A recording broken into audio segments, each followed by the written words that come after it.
हर हर महादेव दोस्तों, स्वागत है आपका हमारे YouTube चैनल पर। आज की वीडियो में हम सुनेंगे शिव महापुराण श्री कोटि रुद्र संहिता का 9वां अध्याय, चांडालिनी की मुक्ति। सूत जी बोले, हे ऋषियों, अब मैं आपको उस चांडालिनी की कथा सुनाता हूँ। वह चांडालिनी पूर्व जन्म में एक ब्राह्मण कन्या थी। विवाह योग्य होने पर उसके पिता ने उसका विवाह एक ब्राह्मण युवक से कर दिया। विवाह होने के पश्चात वह भोग विलास में डूब गई। विलास के कारण उसका पति बीमार होकर मृत्यु को प्राप्त हो गया, परंतु उसकी भोग की लालसा पूर्ववत ही रही। अब तो वह स्वतंत्र थी। अपनी इच्छाओं को पूरा करने हेतु वह वेश्या बन गई। तब उसके परिवार वालों ने उसे घर से निकाल दिया और उसे जंगल में छोड़ आए। वहां जंगल में भटकते हुए एक दिन वह एक शूद्र के घर जा पहुंची।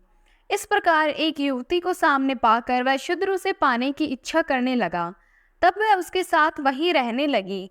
उस शूद्र के साथ रहते हुए उसने मांस, मदिरा तथा अभक्ष्य वस्तुएं खानी शुरू कर दी। एक दिन वह शूद्र किसी कार्य से बाहर गया था। तब उसे बड़ी जोर से भूख लगी। अपनी भूख शांत करने के लिए उसने अपनी तलवार से आंगन में बंधे बछड़े को काट डाला और उसका मांस खा लिया। इस प्रकार उसने अपने जीवन में सब प्रकार के पाप किए तथा मृत्यु काल आने पर मृत्यु को प्राप्त हुई। यमराज उसे नरक ले गए और वहां उसने नरक की यातनाएं भोगी।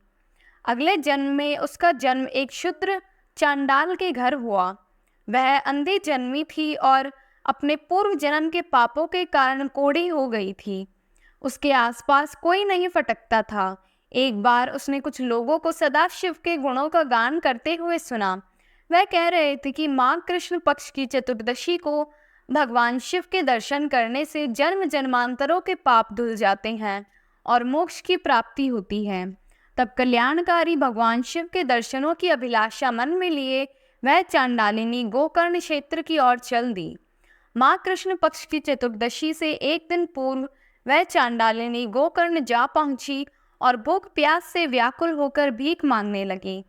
तब वह एक बनिए के दरवाजे पर भीख मांग रही थी तो बनिए ने उसकी झोली में बैल के गले की मंजरी डाल दी।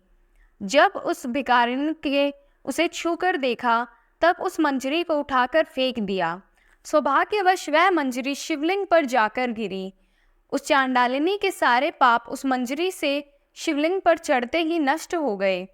अगले दिन चतुर्दशी पर उसने कुछ न खाया और इस प्रकार उसका निराहार व्रत हो गया।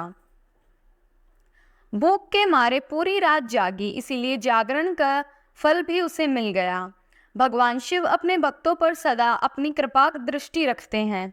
उन्होंने उस गरीब चांडालिनी के पापों को नष्ट कर दिया और उसकी इच्छा से उसकी मृत्यु हो गई। उसे शिवलोक ले जाने के लिए विमान आ गया।